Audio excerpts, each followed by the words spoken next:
Hello everyone, welcome to my new blog. কেমন আছো সবাই? আশা করি ভালো আছো, সুস্থ আছো। তো আজকে তোমাদের সঙ্গে একটা ছোট্ট মিনি ব্লগ শেয়ার করছি। আর আজকে একটা স্পেশাল দিন। তো দেখো, সকালবেলা থেকে কিন্তু কাজকর্ম শুরু হয়ে গেছে। তো এখানে দেখো, এই যে সবজি কাটা হচ্ছে, গাজর, ফুলকপি, তারপরে আরও অনেক সবজি আছে, এখন সেগুলো কাটতে বাকি আছে। আর এদিকে দেখো, আমি রান্নাঘরে সেই ঢুকেছি সকালবেলা বলবো না, এই 10টা-11টার দিকে ঢুকেছি। তারপর থেকে কিন্তু আমার রান্নার কাজ চলতেই আছে। তো দেখো, 2-3 রকমের ভাজা করলাম, তারপরে এখানে দেখো পনির ভেজে রেখেছি, চাটনি করলাম, তারপর পায়েসও বসিয়ে দিয়েছি। তো এই সমস্ত রান্না করতে তো অনেক সময় লাগে।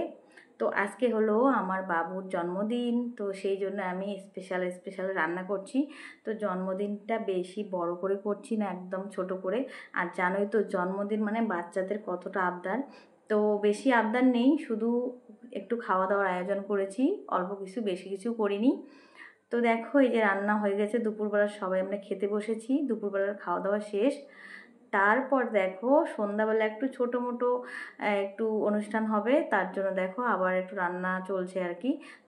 তো দেখো, বেশি বড় করে কিন্তু বাড়িতে জন্মদিন হচ্ছে না, একদম ছোট করে রাত্রিবেলা শুধু কয়েকজন মিলে খাওয়া দাওয়া করবো, নিজেরাই, মানে নিজেদের লোকদের নিয়ে।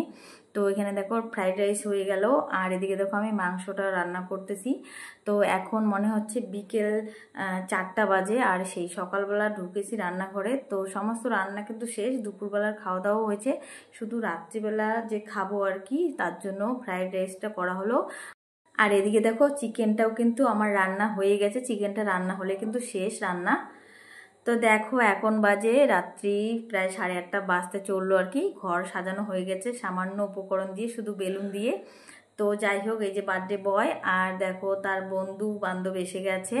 তো শুধু বন্ধু বান্ধব দিন নিয়েই জন্মদিন। আর জানোই তো, বাচ্চাদের এই জন্মদিনটা মানে ওদের একটা বিশেষ দিন, ওদের কত আনন্দ এই দিনে থাকে।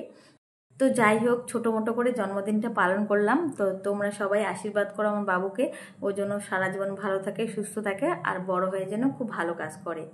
তো দেখো, এখন রাত্রিবেলা সবাই খেতে বসেছে। তো প্রায় খাওয়া দাওয়া শেষ, আর শুধু আমি বাদ দিয়ে সবাই খেতে বসেছে। তো চলো, আজকের আমার এই ছোট্ট মিনি ব্লগটা জন্মদিনের কেমন লাগলো অবশ্যই কিন্তু তোমরা সবাই কমেন্ট করে জানাবে।